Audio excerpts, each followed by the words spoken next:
I'm going now to open up the questions to the floor and ask you if you have a question, and you're the first, would you please go to the microphone?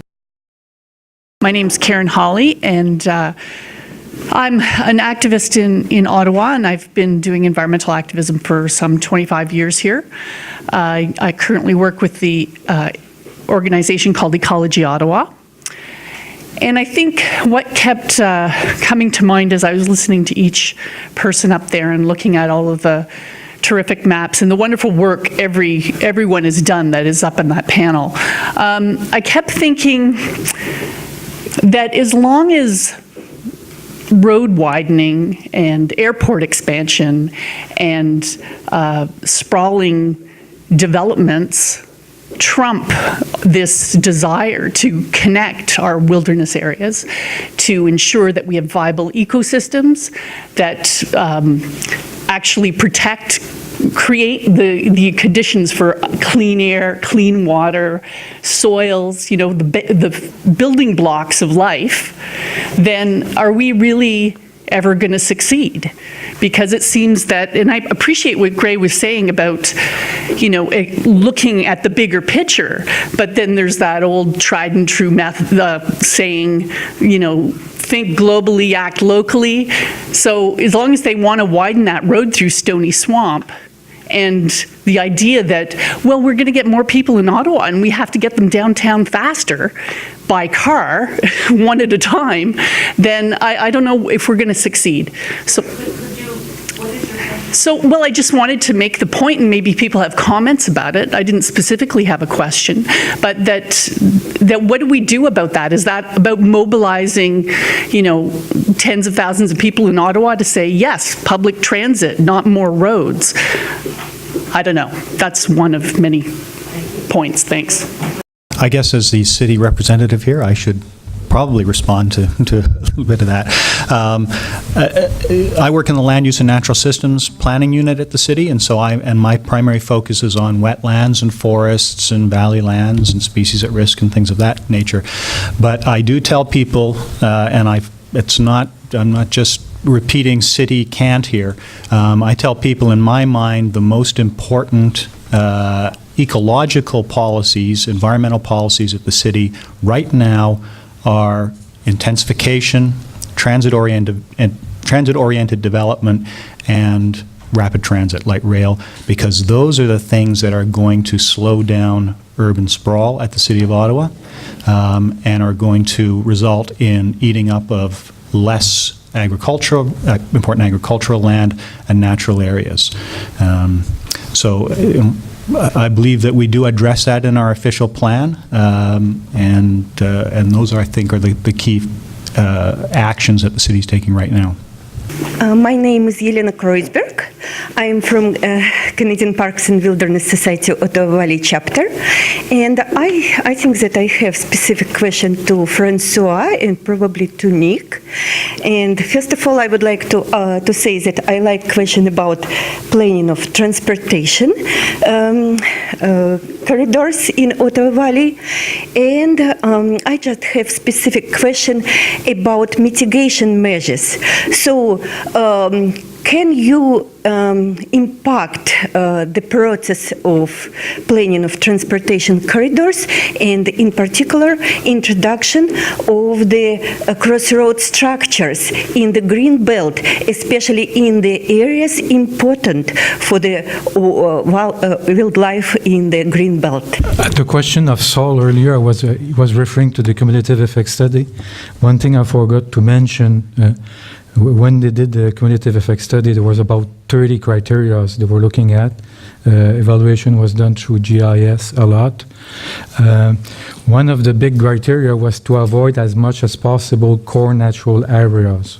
So for the NCC, it's very important to protect these core natural area. And when there's a project that might be crossing, or there's an option crossing that, we're very serious about it. I just want to correct something I said earlier at Saul's question, and I think it's important for this group. I mix up the numbers between the green, the yellow, and the red. So the red is 5 projects that got a red light. In terms of the green light, it's 16 projects who got the green light. Most of them are widening of existing roads. And 9 projects got the yellow light. Usually, when the city submit projects on our land, lots of time it's agricultural land that is impacted, but also it's impact natural links. And yes, there's a environmental assessment, EAs, mitigation measure, sometime compensation on land. And what we're trying to do now on projects, it's to get land exchange for other lands. I will leave it to Nick. I think he should have more. Well, you're speaking, I guess you were asking about mitigation of impacts on wildlife and in road projects. You may or may not know that's a fairly new field. The city has not given a lot of consideration to that in the past on road projects. It has not factored much into our environmental assessments. That is changing, and the Terry Fox Drive extension through the South March Highlands, admittedly a bad project from an ecological perspective. But that did incorporate some wildlife passages in the design, which do appear to be functioning. We're working with our transportation planning department to make sure that, try and make sure that they do take these more into consideration. We're trying to work with industry on these things. In fact, I'm going to be making along with Caleb Hassler from Dillon Environmental, who did work on Terry Fox Drive extension and the wildlife passages.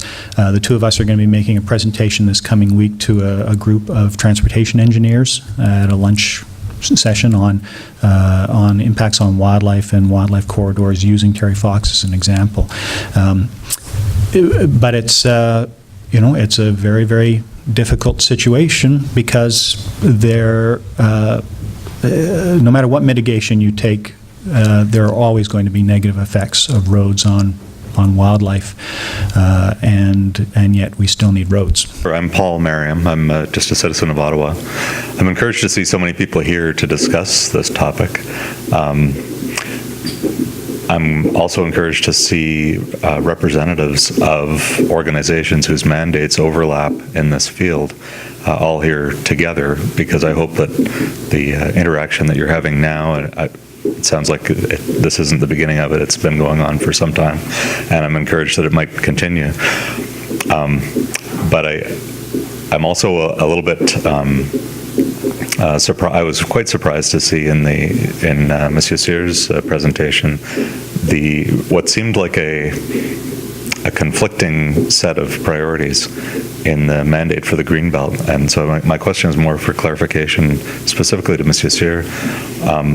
How can you reconcile the preservation of natural heritage with agriculture in your mandate? And what does the NCC do to reconcile those two conflicting stresses in the management of the Greenbelt? Okay, I said earlier in terms of land designation, it's 61% for natural areas. Agriculture, it's about 30% of the new plan.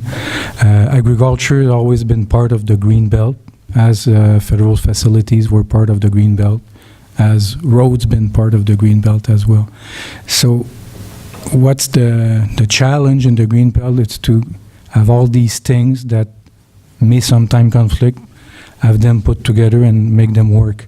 What we do in the new plan, what we did in terms of agriculture in the past 2 years, is that we're moving towards industrial agriculture, more towards sustainable agriculture. Have smaller farms, have farms that's going to be providing food for the people, have farms that produce products. So the idea is that the Greenbelt agriculture would be more relevant to the people in the capital, people visiting the capital, so they could buy produce, go to CSAs more, have more organic products, have more community gardens. So we have some of these things right now, but we're going to have more of these things in the future. Agriculture right now, it's about 70 farms. if there's a vision, that would be maybe hundreds of farms within 20 years, smaller farms, more small, medium size farms you can go and buy stuff. And also these farms would have best management practice, so that would be more compatible with the natural. These farms would have wider riparian habitats along the creeks, along the ditch, along the farms.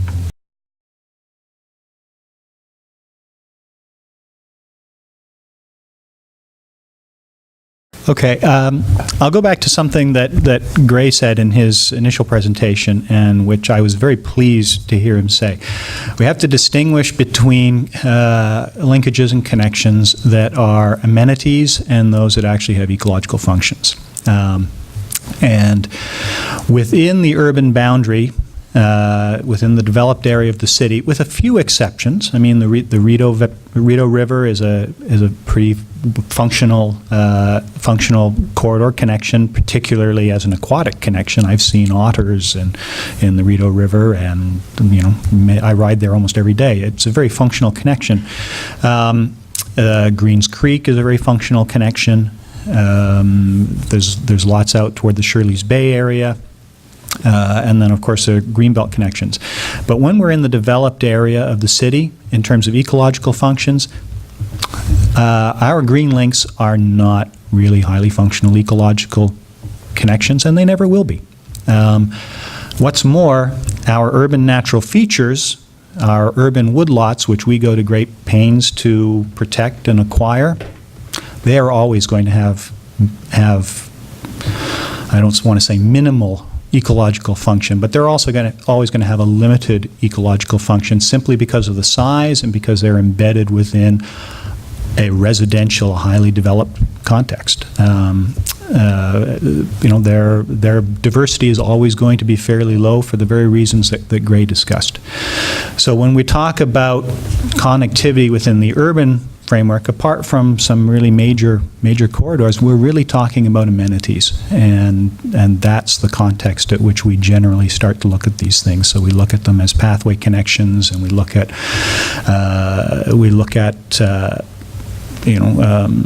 how to make them more attractive, maybe provide some minimal ecological function where it's feasible, but it's tough. What about treed boulevards? Well, treed boulevards are very nice for squirrels, but squirrels don't really have a problem moving across the city in any event, nor do raccoons. Coyotes are pretty adept at moving even through residential areas. Our urban wildlife are all very well adapted to urban environments. We don't really want to bring into the city, into our urban areas, wildlife that are not well adapted to urban environments, because then it just becomes a population sink for them. It becomes for them, I hate to say it, a place for them to come to die, and we don't really want that to happen. Contrary point, it's that what people can't see, even at a small scale, they won't appreciate at a larger scale. So these small little, and at the Transportation Committee the other day, I called them Ottawa's little jewels. They may not have high ecological value or impact, but they are things that people can see, and therefore they translate that small thing to the larger. And that is where I think some of our little jewels have their greatest value. And I agree entirely with that. My name is April Mitchell. I'm a longtime student of landscape ecology, and so I'm here on my own today, but I currently am working at Ministry of Natural Resources in Pembroke District.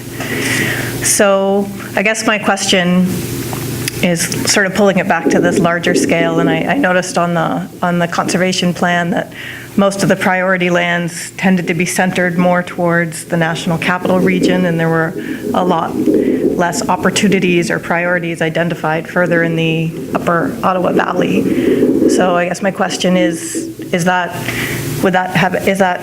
have to do with sort of the landscape context, or is there some, I don't want to say political things in there, but I'm going to mention that, or was it sort of the quality of information that was available for that part of the landscape? Or I'm just curious about.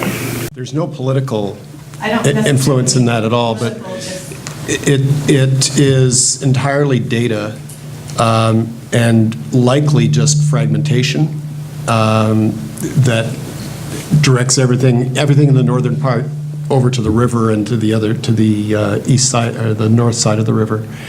But it could be data quality as well.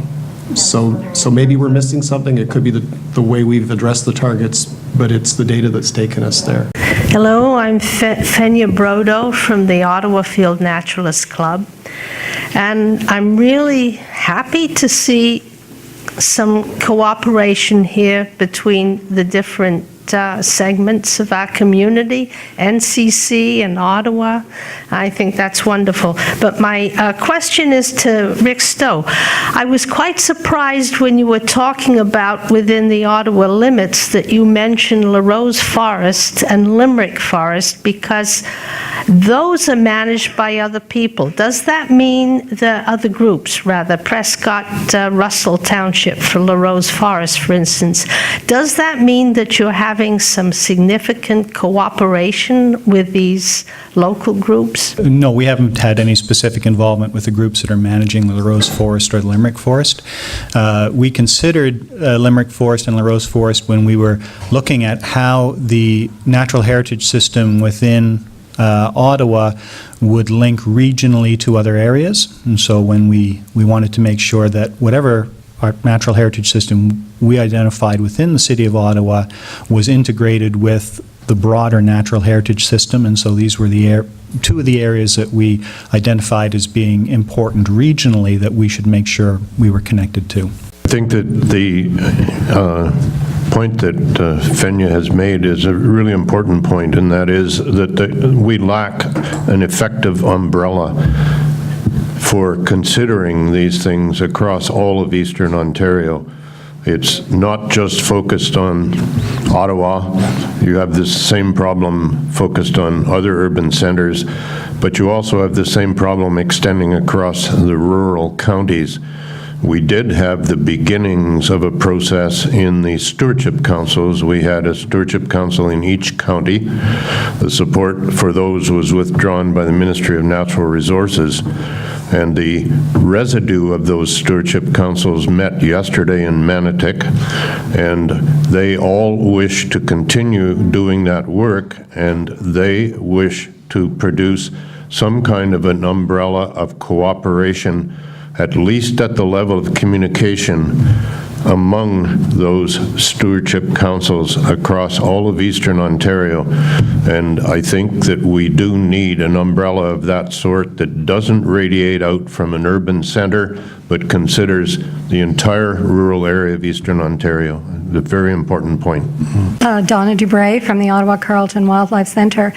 Just want to very much applaud Iola's comment about the fact that we really do have to consider that 80% of Ontario's population live in cities, and that's certainly the case with respect to Ottawa, and that if we're going to get people interested, I think, in the larger protection of the environment, we have to start having them be exposed to and respecting, obviously, small patches within the urban areas, and that's where they're going to, I think, become educated. My question is really directed, I guess, at Gray to expand a little bit more on, you started off at the beginning, and like Nick, I was very pleased to hear you talk about important to understand what our motivation is, but you also mentioned that we have to look at the ecological, the sociological, as well as the economical, and I'm wondering, with respect to the workshop that you ran in Perth, Ontario, not too long ago, I guess you were one of the spark plugs behind it, very much bringing people into the play in terms of getting them to modify their behavior and obviously become a little bit more understanding about species such as beavers. I think we can look at our failures in trying to initiate certain projects, and very often you'll find that those failures are based on the lack of taking into account the social relationships that are related to the ecological considerations. In many, many cases, it's the conflict between economic considerations and social configuration and ecological, that keeps us from going forward. And I guess my fundamental belief is that if we want to achieve management of this complex system, we better get the people engaged first, and then perhaps do a lot of lobbying to the economic forces. I think the ecological part is reasonably well understood, and you've seen from the presentation that Nick has made that very detailed ecological considerations are being made. The real issue is, how do we get them applied? And the answer is, you've got to apply them so that they fit with the social structure of the system, and you're going to have to do some intensive lobbying against some of the economic pressures that are going in the wrong direction. I think you have to do the big complex variable all at once. You can let us as researchers work within our little silos, but you've got to force us to bring the results out and see what they mean across that big complex variable. One last point, would you agree then that the workshop that was held was very successful in terms of bringing some of those interests together and having, I guess, a little bit more of a knowledge base as well, too, in which people could make decisions? Yes.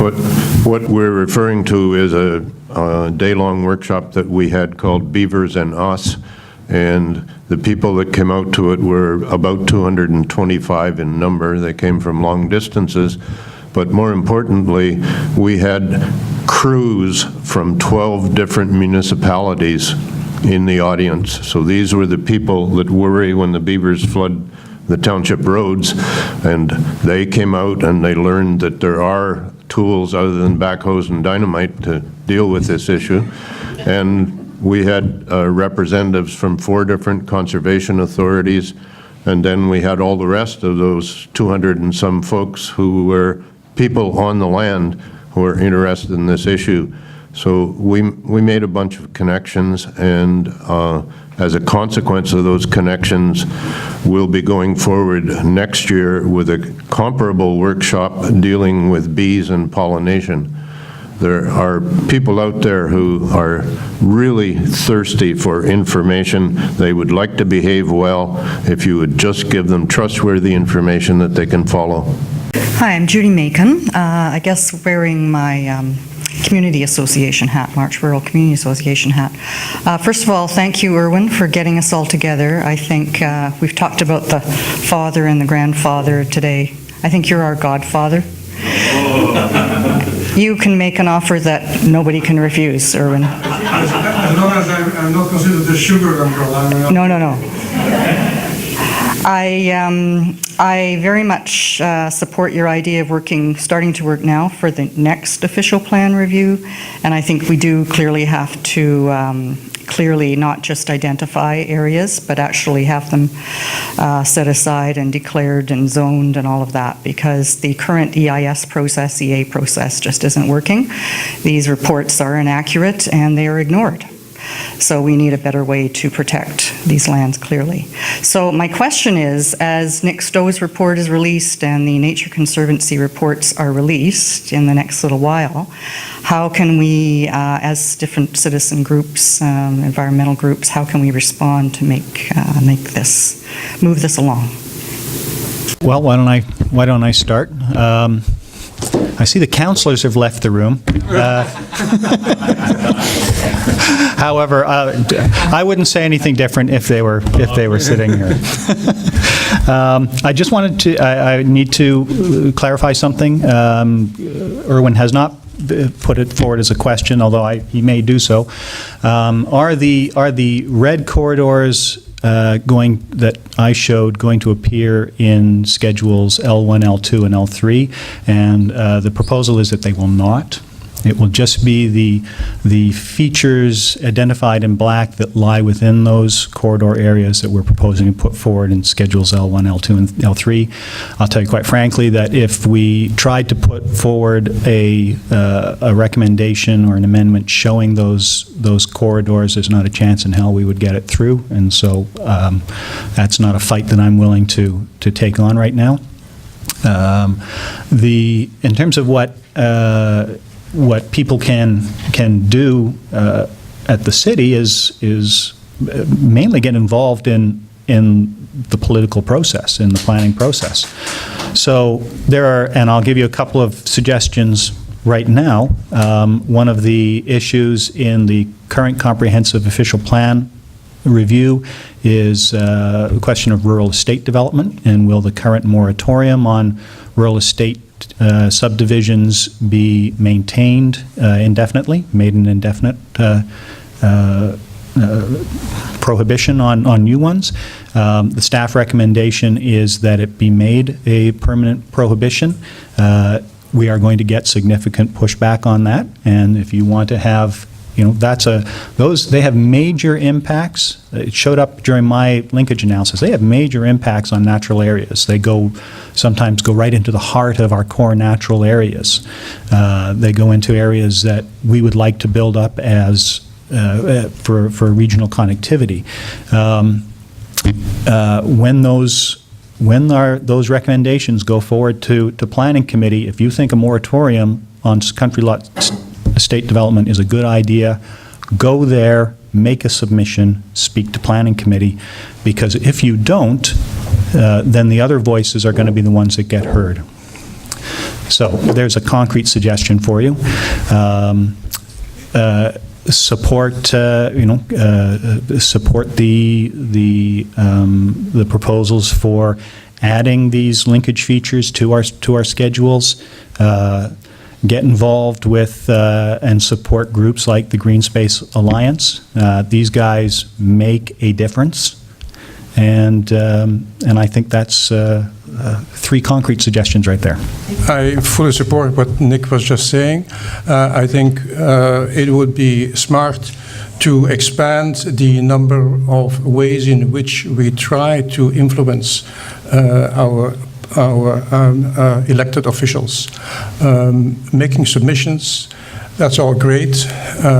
Anyone here who has done it before will most likely have come away as frustrated as I always have been. You have your 5 minutes, you speak, there are no questions, and they move on. So it is always a bit uncertain, how efficient it is to do so. But there is proof that other ways seem to be more effective. The mayor and I believe several councillors are extremely sensitive to Twitter. Twitter, my folks, Twitter is the way to go. As one other example, and specifically on country lot estates, when it was identified that we had in the early stage of the official plan review, we had been the only one compared to about 20 or so who were against that extended moratorium, which is, by the way, a crazy way of putting it. It should just be called prohibition, not moratorium. When it was identified that the Greenspace Alliance was the only group that had spoken out in favor of this, Betty Henkelman started a petition on Azaz, and in a matter of a few weeks had gathered, I believe altogether 222 names, not including anyone on the board of the Greenspace Alliance. I advised everyone stay away because we are already on the record. So let other people speak. And I think that was effective because it got a response from the mayor that they were going to go forward with proposing the prohibition. And as you know, in this city, when the mayor speaks, we all obey and act accordingly. So these are just 2 other ways in which I would invite the community at large to speak up and let the politicians know what you want them to do. I have 2 more suggestions of how people can be involved.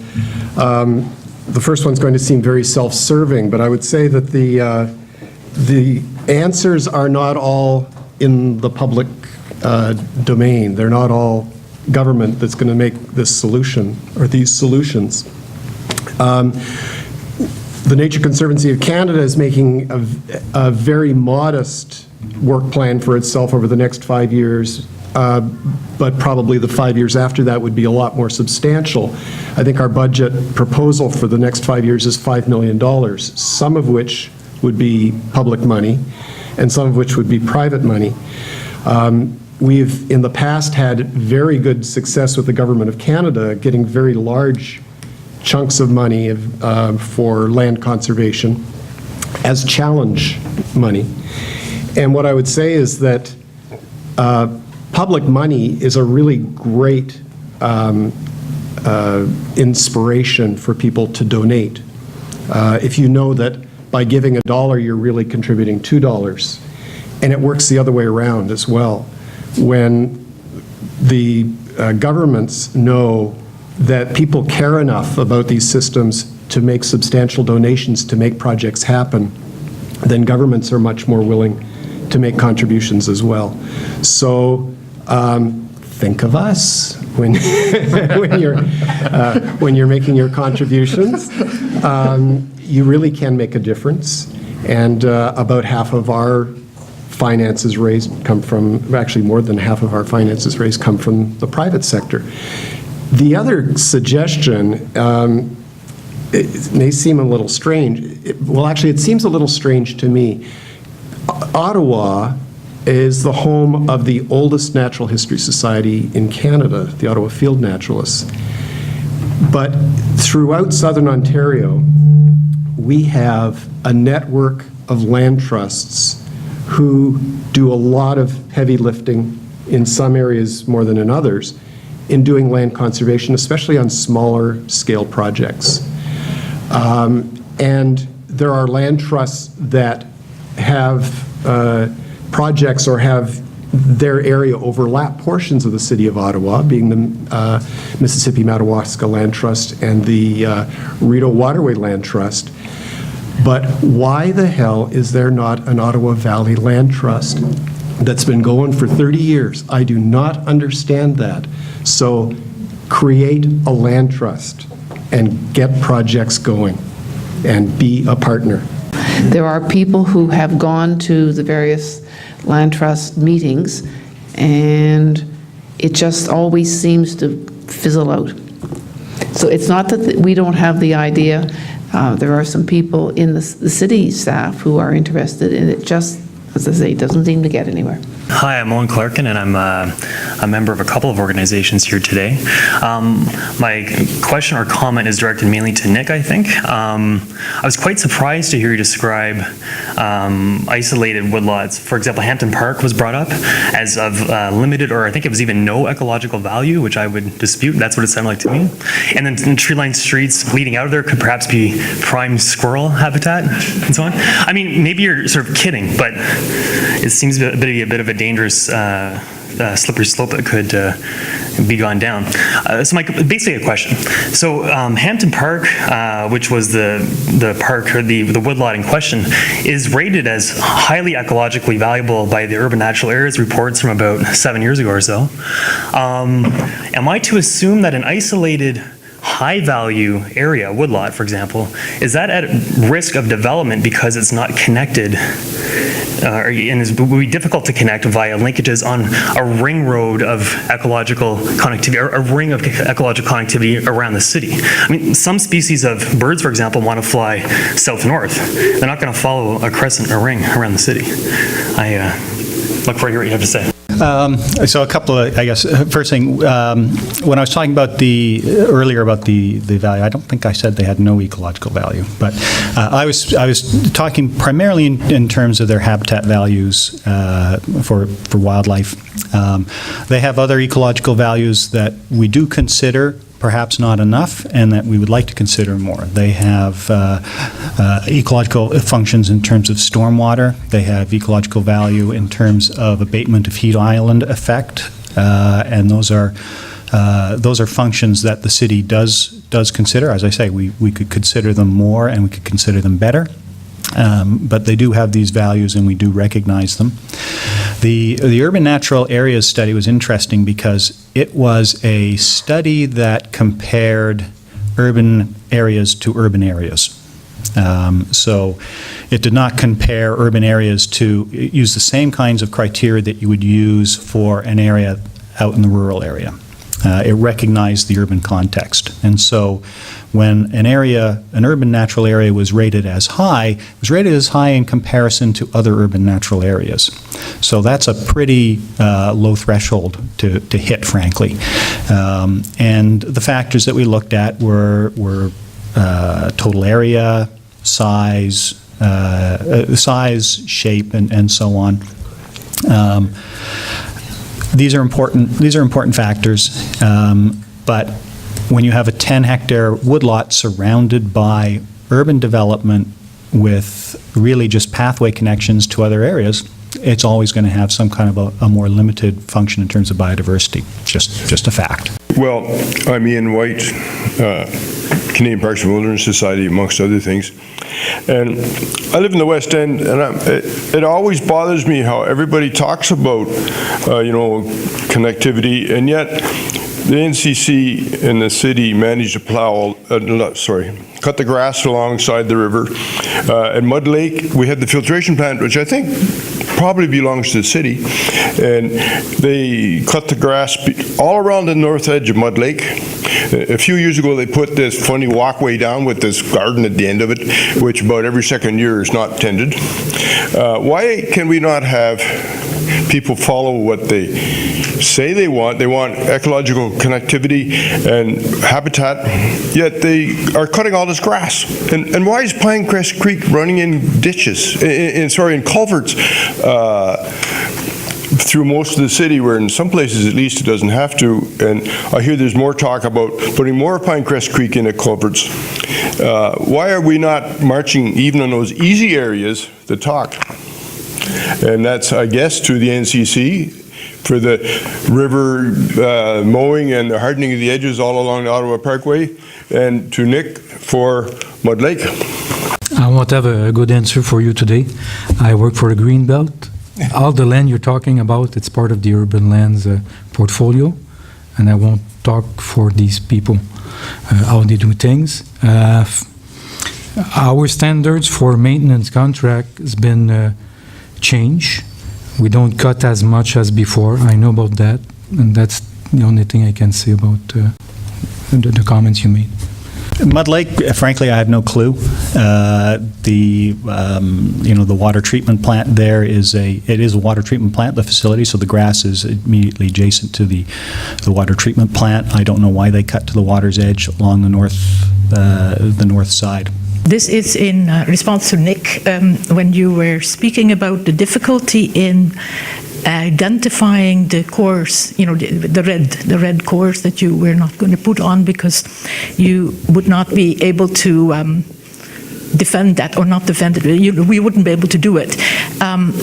I was going to say we have been, I'm from the Tineke Kuiper, and I'm with the Mississippi Valley Field Naturalists, so I'm just outside, the Ottawa area. We've been successful in the past in identifying wetlands, and this is now well recognized. But before that happened, I'm quite sure there was a fear of opposition. But when it came about, everybody now agrees, yes, we must protect wetlands. I think we should not be scared in putting out cores or corridors or linkages just for fear that people may oppose it. Because of course landowners may think, well, this dream I have of this wonderful development here is now suddenly gone, so they will oppose it. And that we in Lanark, we have a lot of this opposition, and I'm trying to see how can we handle this, because people feel they've lost something.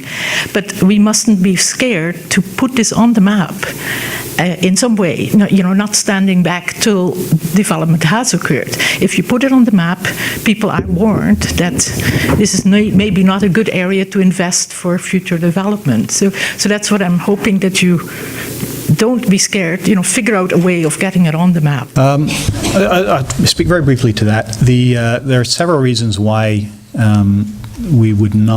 the staff do not support putting it on schedules L1, L2, and L3. The first is that is simply the public reaction portion of it, we're a little afraid of the pushback that we might get from private landowners if we do so. We're well aware of the recent NCC experience and would like to avoid the same. The second is that we have to work within the policy context, the provincial policy statement, and the official plan. And it is those corridors include lands such as, well, some of those corridors include agricultural lands. Some of those corridors, as drawn on the map, include settlement areas, homes, and in some cases they touch on rural subdivisions. Those are not areas that we can designate as natural areas because they're not. They're agricultural lands and so on. But they're still within the area through which we'd like to improve connectivity. The other thing is, once we draw a line on a map, we may incur an obligation to acquire that land from the property owner under some circumstances. And so we're very reluctant to draw lines on maps where it may cost us money later, and often a lot of money, as a result of some kind of an OMB challenge or something like that. Those lines will appear, at least the current plan is that those lines will appear in a supporting document that goes forward with the official plan amendment. So they won't be part of the official plan amendment, but they will go on a supporting document that shows how we came up with our proposed changes to Schedule L. And the idea at the moment is that we will come forward later with another report that will show where those corridors are conceptually and will address such things as how they will impact future reviews of the urban boundary and how they would feed into conservation and stewardship activities. I'm Diane Beckett. I'm a citizen of Ottawa. This has been a really fascinating session, and I've learned a lot. But I have a question. Like, it seems to me that there's a whole other area in terms of planning and official plans that needs to be looked at, and it's coming out of the importance of green in the cities. And there's studies now that show that the loss of ashtrays is increasing death rates among humans. There's studies that show if you hold constant economic and social economic factors, that the amount of green space in a community and nature almost takes out all the other factors in terms of health implications. There's studies that show if you have an operation and you recover in a hospital room that overlooks a green space versus a brick wall, you're out faster. I mean, the literature, it's Brain on Nature is one of the books that talks about it, and there's lots of research happening at Carleton University by some of these experts. And it seems to me that sort of the sieves and screens and tools that we're using to bring green into the city misses that totally. And I was just wondering if especially the City of Ottawa has looked at any of those aspects in terms of how to bring those factors into the planning process. Yes, the city does consider all of those factors. I'm well aware of the studies that you're referring to. The city has an urban green space master plan that says how we will build our urban green space network, and the city's been very successful in doing that. If you look at it globally, there have been some local cases where we wish we could have done better in acquiring and protecting green space, but globally we've done a very good job of implementing the Urban Green Space Master Plan. We have about, outside of the Greenbelt, so not counting the Greenbelt lands, there's about 20%, almost exactly 20% urban canopy cover in the City of Ottawa, which is pretty good for an urban area. It's going to be a struggle to maintain that percentage and increase that percentage in the face of emerald ash borer and some of the development challenges that we have in suburbs, but we're committed to to doing that. Our planning forester right now is working on a forest vision for Ottawa, and talking to the forestry department and our other planning departments about how we can implement that. And once we've got something that staff agree on, that's our intention is to bring that forward for public discussion as well. So we're trying.